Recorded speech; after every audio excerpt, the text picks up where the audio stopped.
Hello, I'm Father Joe Roesch of the Marian Fathers of the Immaculate Conception. Thank you for joining us as we continue with our year-long journey, reading the diary of Saint Maria Faustina Kowalska from beginning to end. Today, we take up from where we left off, beginning with diary entry number 7. Warsaw, August 1st, 1925. Entrance into the convent. From the age of 7, I experienced the definite call of God, the grace of a vocation to the religious life. It was in the 7th year of my life that, for the first time, I heard God's voice in my soul. That is, an invitation to a more perfect life. But I was not always obedient to the call of grace. I came across no one who would have explained these things to me. The 18th year of my life.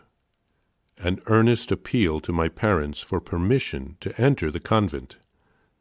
My parents' flat refusal. After this refusal, I turned myself over to the vain things of life, paying no attention to the call of grace. Although my soul found no satisfaction in any of these things, the incessant call of grace caused me much anguish. I tried, however, to stifle it with amusements. Interiorly, I shunned God, turning with all my heart to creatures.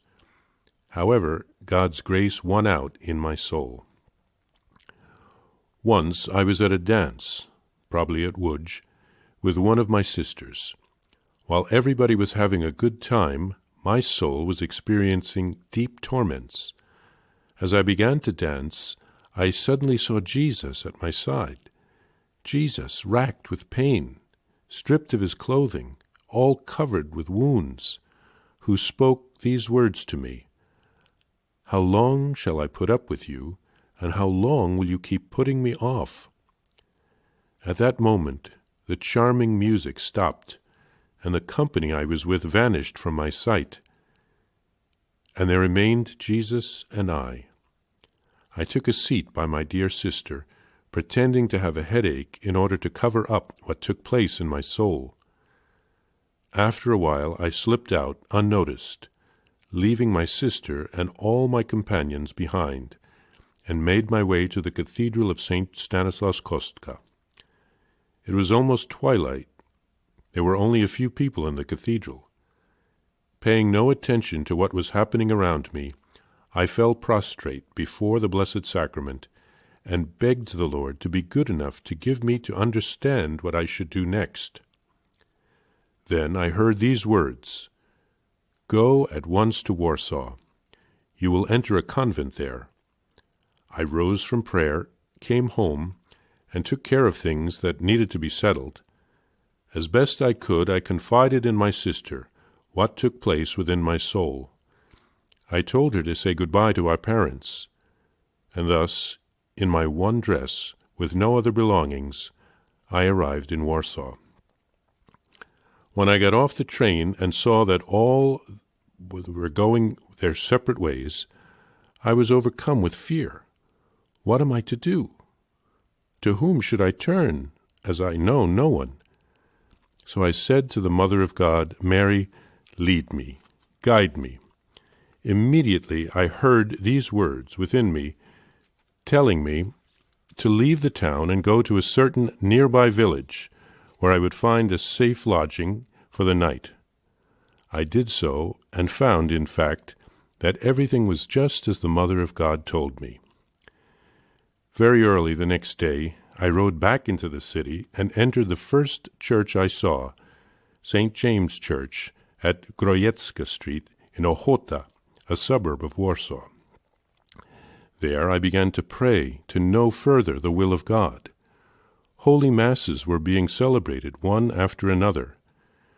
During one of them I heard the words, "Go to that priest," Father James Dombrowski, pastor of St. James Parish, "and tell him everything. He will tell you what to do next." After the Mass, I went to the sacristy. I told the priest all that had taken place in my soul, and I asked him to advise me where to take the veil, "In which religious order?"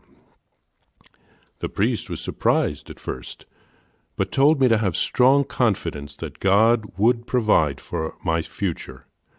For the time being, he said, I will send you to a pious lady, Aldona Lipshikova, with whom you will stay until you enter a convent. When I called on this lady, she received me very kindly. During the time I stayed with her, I was looking for a convent, but at whatever convent door I knocked, I was turned away. Sorrow gripped my heart, and I said to the Lord Jesus, "Help me. Don't leave me alone." At last, I knocked on our door. Jesus had found the way to lead St. Faustina to the door of the convent that he wanted her to enter. It's an amazing story to hear how God's grace works practically in the life of someone. Very few of us will ever receive extraordinary graces like St. Faustina, but in many ways her life is a lot like our own. She had her doubts and her fears. She struggled like the rest of us do. So we can learn from her life how God is working in our hearts. God called Faustina from a young age to a particular vocation, like he does with each of us. But it takes time for us to discover the path. Faustina rejected the call when she ran into obstacles like the refusal of her parents and the temptations of the world. But Jesus is persistent. He doesn't give up.